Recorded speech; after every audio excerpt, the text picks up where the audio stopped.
I want to point out a similarity and a difference, or a few, between these Super Bowl teams and the Packers. The differences will be easy, right? I mean, we can get through what the Packers' shortcomings are. But watching these two games yesterday, and Josh and Hunter would love your opinion on this. Did you at any point yesterday go, oh, yeah, I can see the Packers doing that? Or, yeah, the Packers are good enough there. Because it was few and far between for me.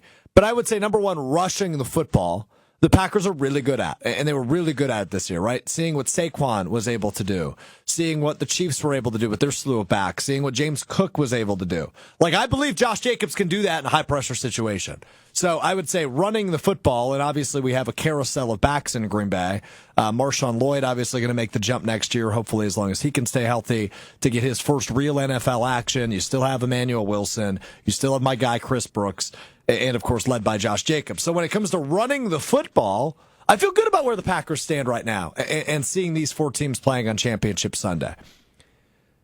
The quarterback's not making a ton of mistakes. Jordan Love has in those high-pressure situations so far. Do we trust that he wouldn't or won't going forward? That's the thing I'm taking pause on a little bit. Because I'm a believer in Jordan Love. I think he can elevate into an amazing quarterback that can eventually lead this team to a Super Bowl. I do believe that. But as soon as next year, do we trust him to minimize mistakes in the highest pressure situations? Mahomes fumbled, but no other turnovers in that AFC Championship game. Do we trust Love to be that efficient and effective with the football as those two quarterbacks were? Still a little far away, but you could prove that to me in the regular season. The pass rush again this weekend is a big difference. Packers just don't have it. I like Jeff Halfway, but to Joshy's point that he just made a minute ago, Spags is dialing up the most creative things ever in the highest pressure situations. And here we are talking about the Chiefs in another Super Bowl. The other difference, and this is a problem we've talked about since the season ended, there's really not that number one guy, or nobody has elevated themselves as that number one guy. Xavier Worthy did for the Chiefs. Last week, it was, of course, Travis Kelce, who is their number one pass-catching option. For Philadelphia, A.J. Brown making an impact in the NFC Championship game. Devontae Smith making a little bit of an impact in the NFC Championship game. Obviously, it was about Saquon and his 3 touchdowns, and Jalen Hurts on the ground and his 3 touchdowns. But they've still got number one true pass catchers. Packers don't have that. So when it comes to similarity, yeah, I feel good about the Packers' ability to rush the ball. I feel pretty good about their offensive line and their ability to protect Love. But I wasn't watching yesterday going, yeah, Packers could compete in this game, or the Packers belong in this game right this second. That doesn't mean they can't be next year.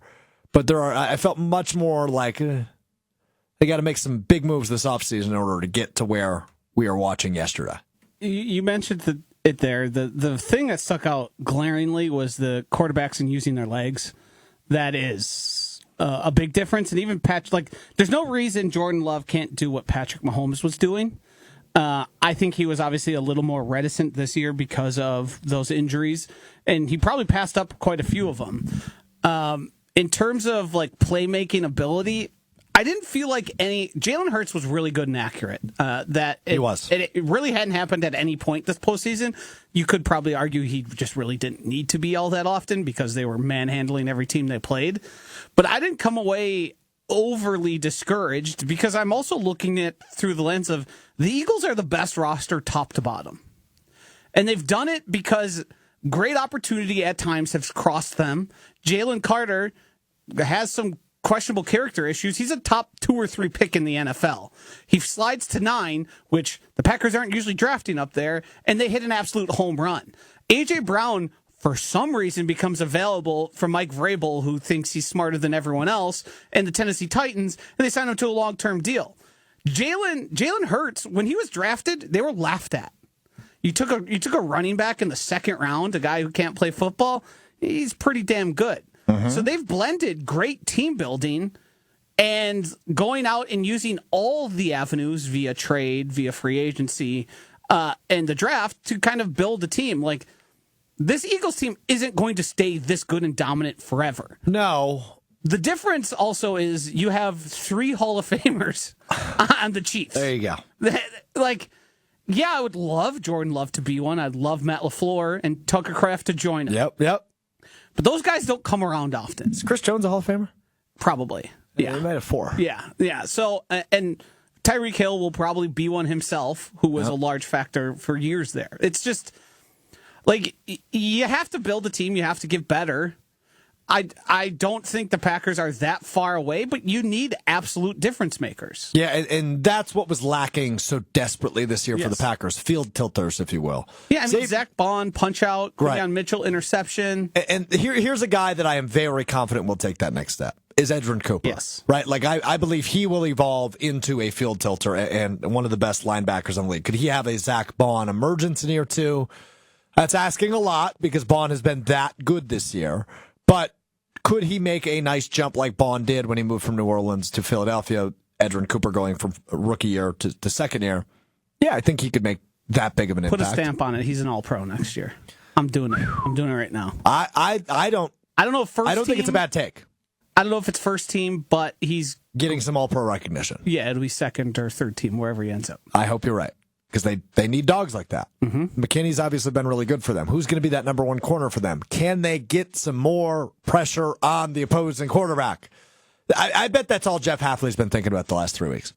How do I manufacture more pressure? Because they need to. And I mean, I think especially divisional round and then again yesterday, it's just so evident that great teams can create pressure. And the Packers struggled with that a lot this year. So that's kind of my biggest one for sure, but I don't know if that's players. I don't know if that's scheme. I don't know. Probably a little bit of both.